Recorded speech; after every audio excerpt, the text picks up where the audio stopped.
பிஸ்மில்லாஹி ரஹ்மான் ரஹீம். மறை வழங்கும் மாமருந்து. ஒருவர் தன் பகைவனை வெல்வதற்கான வழிமுறைகள் பற்றிய இன்றைய தொகுப்பு. தகாலா எனும் ஊரை சேர்ந்த அபு யாக்கப் யூசுப் என்பவரின் கூற்று இது.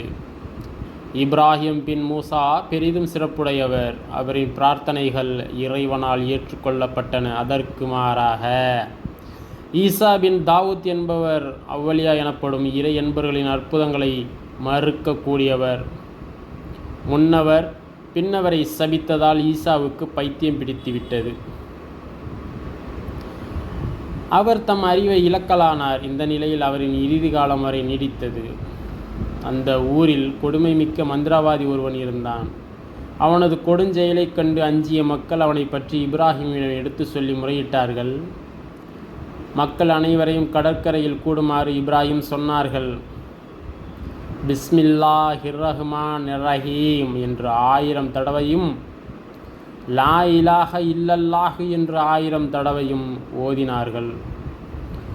அத்துடன் பெருமானார் ஸல்லல்லாஹு அலைஹி வஸல்லம் அவர்களுக்காக ஸலவாத் 1000 தடவையும் ஓதினார்கள்.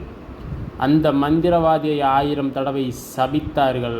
மக்களின் பிரார்த்தனையை இறைவன் ஏற்றுக்கொண்டதாக கூறிய இப்ராஹிம் அவர்கள் அந்த மந்திரவாதிக்கு என்ன தீங்கு ஏற்பட்டிருக்கிறது என்று பார்த்து வர சொன்னார்கள். உடனே சிலர் புறப்பட்டு சென்றார்கள்.